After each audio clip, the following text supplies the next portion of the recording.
প্রথমত আমরা প্রথম বাস্তুযুদ্ধ বলতে আমাদের বর্ণ করে প্রথমে আমরা এক্সক্লুসিভ ডেসপোটিক মানে শান্ত আমি একটু কাটি এরা সবাই কিন্তু আপনি প্রশিক্ষণার্থী গর্ভবতী মা সবাই হ্যাঁ আপনি হচ্ছেন প্রশিক্ষক এভাবে করতে হবে রুল প্লেট আপনারা এভাবে করবেন ওনাদের সামনে আমার সামনে সবাই গর্ভবতী মারা বসে আছে এখানে গর্ভবতী ফিল হচ্ছে নাকি সবার আমার এক্সক্লুসিভ ডেসপোটিক একটা বাচ্চা জন্ম হবে প্রথমে আমরা এই মেসেজটা দেব তাকে অবশ্যই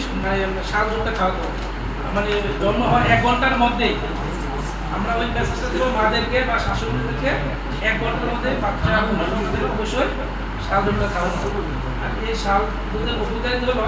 তারপর অ্যান্টিবডি ধরবে হ্যাঁ রোগ প্রতিরোধ ক্ষমতা বৃদ্ধি পাবে যদি আমরা এই শাল দুধটা খাবো দ্বিতীয়ত আমরা এই 6 মাস পর্যন্ত মায়েরা বুঝছেন একটু জানতে চান যে মায়েরা বুঝছেন কিনা আর আরেকটা জিনিস ছিল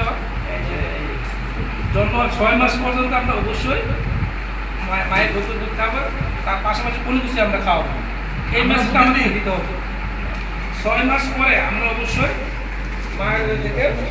বাড়তি খাবার এটা কিন্তু আমরা যারা স্বাস্থ্যকর্মী আমরা কিন্তু অনেক সময় মাদেরকে সাথে বলি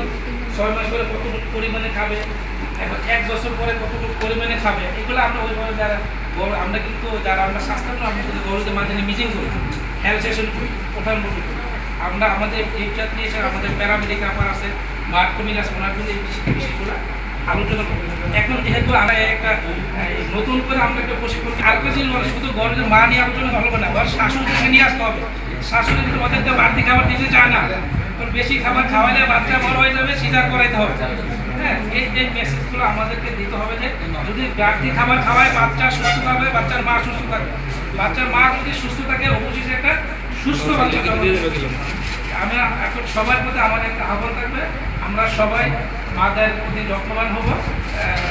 গার্ডিয়ানদেরকে বলবো যে মাদের প্রতি যত্নবান নেয় এবং শিশুর প্রতি যাতে যত্নবান নেয় আর একটা আমি মেসেজ দেওয়া যাবে বাচ্চা হ্যাঁ জন্ম হওয়ার পর তার অবশ্যই টিকা আছে টিকাগুলো কমপ্লিট করে মা সেই মেসেজ ধন্যবাদ।